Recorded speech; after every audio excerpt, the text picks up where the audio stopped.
viene pensando en Batakis. ¿Usted qué opina de la designación de Batakis a usted como economista?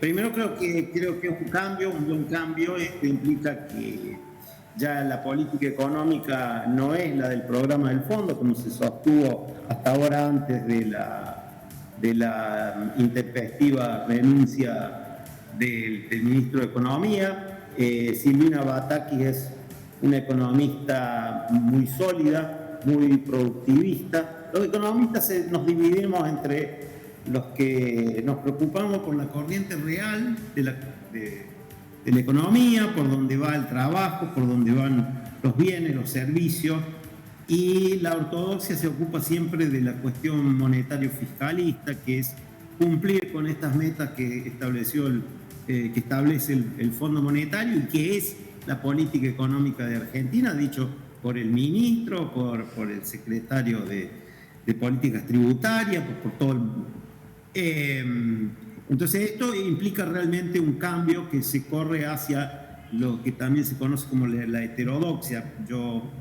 tengo el gusto de conocerla, he estado en varias reuniones, en congresos, ha comentado trabajos míos, a ella la conozco personalmente, una persona de una calidad humana excepcional, aparte de una gran profesional y una perteneciente del grupo de economistas dentro de la heterodoxia que forman el EPA, que es la economía política para Argentina, y también ha estado reunida, yo siempre he tenido una vinculación académica con ella, en varias reuniones que hemos tenido dentro del ámbito del rectorado, y también la pude volver a ver cuando vino Scioli en el 2015, ya que ya era candidata, si ganaba Scioli, a ministra de Economía.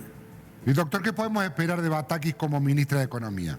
Yo creo que no hay que esperar grandes corridas, por eso ayer cuando había conjeturas respecto a feriado cambiario y bancario de hoy, me pareció una locura, un suicidio en primavera, realmente no hay motivos, seguramente las variables van a estar revueltas hasta que se conozcan las medidas, pero creo que no hay que esperar grandes medidas que afecten al común de la gente. Esto quiere decir grandes devaluaciones, tal vez el mercado sin operaciones se ponga loco, pero siempre sin operaciones. Hay que ver si las operaciones se hacen, ¿no? Esto de cuando el dólar se va a 2.60 y no hay operaciones, yo le digo a la gente, tome $100, vaya al mercado blue, vaya al mercado negro y vea cuánto se le paga.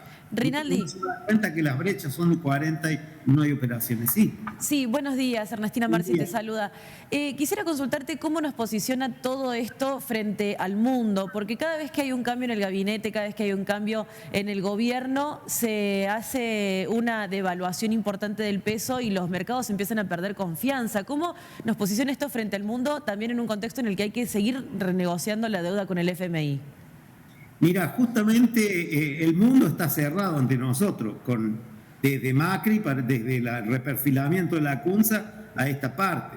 Es decir, ese fue el fin de nuestro ingreso a los mercados financieros internacionales. Vos escucharás hablar que se dice todo el tiempo de riesgo país, que es la tasa de riesgo, en definitiva, no da de 2.000, de más de 2.000 puntos, y esto que implica tasa del 20%, cuando las tasas a nivel mundial, ahora que están más altas, inclusive llegaron a ser negativos y son del 1 al 2, y que Bolivia se endeuda a tasas muy bajas y que el resto de América Latina, lo que quiere decir que tenemos cerrado al crédito. Esa es una buena noticia, porque las veces que hemos estado abiertos a los mercados internacionales, nos han endeudado, nos han fugado. Entonces, esto implica que hay que mirar hacia adentro, hay que mirar qué le pasa a la gente, al que está viendo el programa, al común. Hay que cuidar el salario, hay que realmente hacer algo urgente por la inflación para que no le siga ganando al poder adquisitivo. Yo creo que con Silvina Batakis se van a reformar los ejes originarios de la política económica, aquellas que dijo en el Congreso el presidente Alberto Fernández, que era encender la turbina de las exportaciones a través de un tipo de cambio competitivo, liberar recursos en el gasto social y ir regulando el tema del tamaño del déficit. Obviamente luego la pandemia cambió eso y todo el mundo salió a emitir y a hacer gasto social.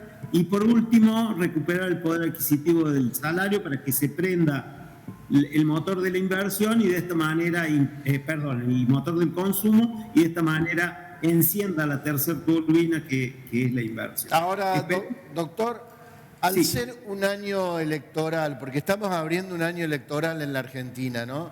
¿No va a haber presión sobre la ministra para que haya, por ejemplo, más emisión monetaria?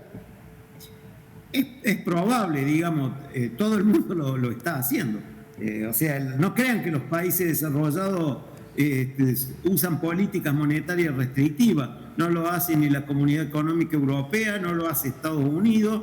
En la OCDE, que es un centro de estudio y de promoción de políticas ortodoxas, ha dicho en la pospandemia que no era tiempo de conservadurismo. También lo dijo la Premio Nobel de Economía. Nada más que acá, justamente este es el cambio. Sacar el cuco monetario fiscalista para atender las cuestiones de la economía real. Donde va el salario, donde va el trabajo, donde va el precio de cuando uno va a la góndola, donde van las exportaciones. Es decir, los cálculos que ha hecho, por ejemplo, Melconian, respecto a que hay que tener una devaluación de un 25% como la del 2004, son truchos, porque hay formas econométricas de medir eso y vemos que el tipo de cambio es competitivo, que no es necesario una devaluación importante, sino que con la que está haciendo, que son las mini devaluaciones que está haciendo el Ministerio de Economía del tipo de cambio oficial, o sea, el denominado crawling peg, técnicamente, que se llaman microdevaluaciones, está bien. Y sabemos también, y Silvina lo sabe, que la devaluación que hizo el presidente del Banco Central, Fábrega, en enero del 2014, es en definitiva el puntapié inicial a que perdieran la elección del 2015. Doctor. Por lo tanto, el gran enemigo de la política económica, y estoy pensando también en términos de política, de las elecciones 2023, es las devaluaciones, porque eso va a quitarle mayor poder adquisitivo al salario, se va a trasladar al precio, y con una inflación que se estima o que estimamos que va a ser del 70%, es un tema muy peligroso. Faltan detalles, faltan los anuncios, falta saber quién va a quedar en el Banco Central.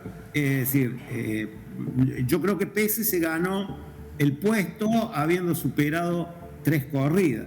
Pensar en Martín Redrado, pensar en Melconian, realmente para el gobierno sería un suicidio en primavera. Doctor, y la última que le hago. Somos los argentinos muy dolaristas, ¿vio?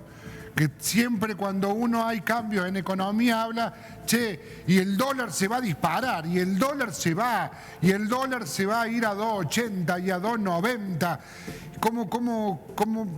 ¿Qué lectura se puede hacer de esto cuando en 1 hora y media van a abrir los mercados? ¿Y qué podemos esperar de eso?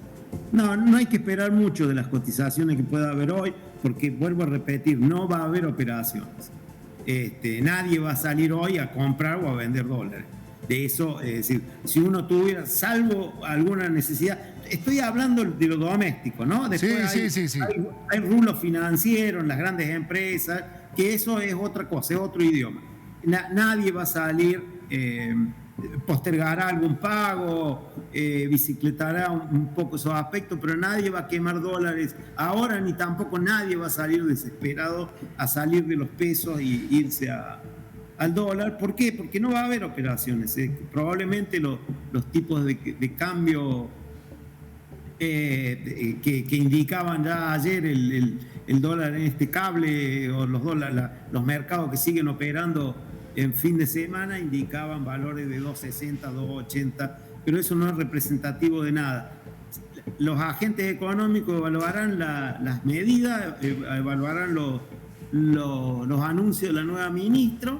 Creo que sí hay un cambio, que no es que vamos a seguir con el programa del Fondo Monetario.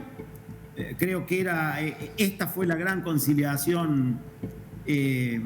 reconciliación que hubo probablemente a través de esa llamada telefónica de 1 hora de anoche, que en términos políticos, pero en consecuencias económicas es muy importante.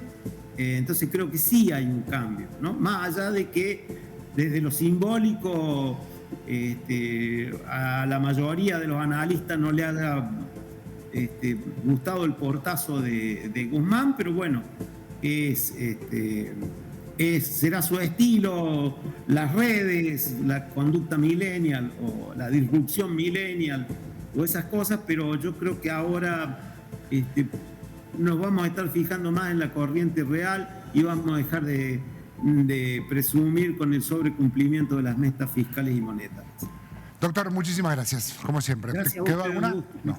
El doctor y profesor José María Rinaldi, economista, dando otra visión de la que veníamos hablando, de la que escuchábamos desde cuando escuchábamos a Laura Rodríguez Machado, de la que se escucha económicamente desde un lado, dando otra visión, una visión de alguien que conoce a Silvina Batakis. De ahí conoce a la nueva ministra porque ha trabajado académicamente con ella, le ha comentado algunos proyectos, ha sido partícipe de algunas maestrías de él. Digo,